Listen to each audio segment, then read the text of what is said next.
everyone. Welcome back to my YouTube channel. You probably remember me saying on my last YouTube that these kiddos are, of course, filled with anxiety. They disassociate over and over again from these abusive experiences. They do not want to remember them.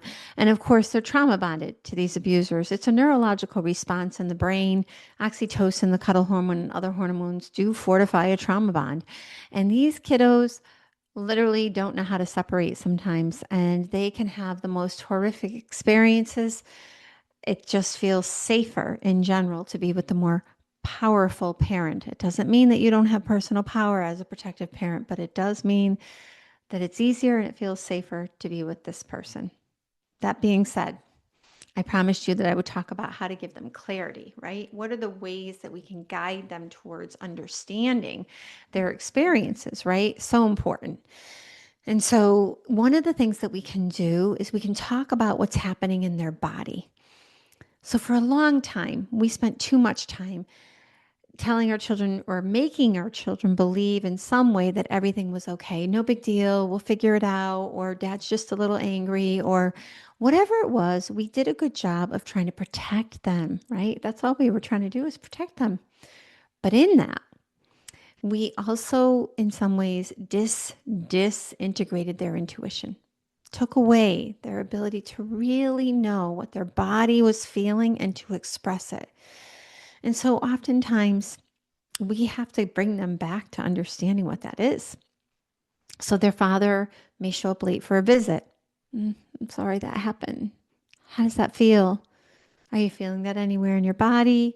Start really helping them connect their feelings to, in their brain, the psychological feelings they're having to the body's reactions. If we can help them connect those things, they will actually see them coming.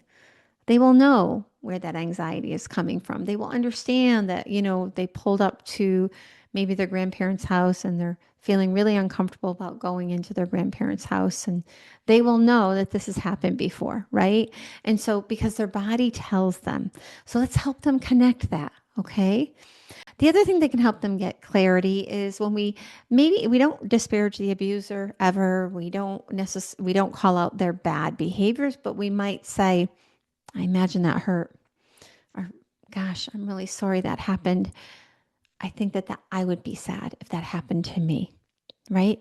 So I don't want you to overindulge in the idea that they should love that other parent. We don't want to in any way encourage that. We don't discourage it, but we don't encourage it. We want them to figure it out in their body. What does their body feel? It doesn't feel safe. It doesn't feel like I can be myself. It feels like maybe I'm in trouble all the time, or that if I don't say X, Y, and Z about my protective, safe parent, then I will suffer, right? There'll be retaliation. So letting them really gush out those feelings. Another way to help them get clarity is to just sit in the quiet. Just sit in the quiet. If you can, be there, ready. When they're ready to talk, you will be listening. And that's the most important thing. So I hope that's helpful to everybody thinking about you. I know this is really challenging. I know that all of this process by the predatory parent is something that is unbelievable. No one could believe that another person would do this to harm the mother or father of their children. So, sending out positive vibes. Please remember to subscribe. Thanks. Have a great day.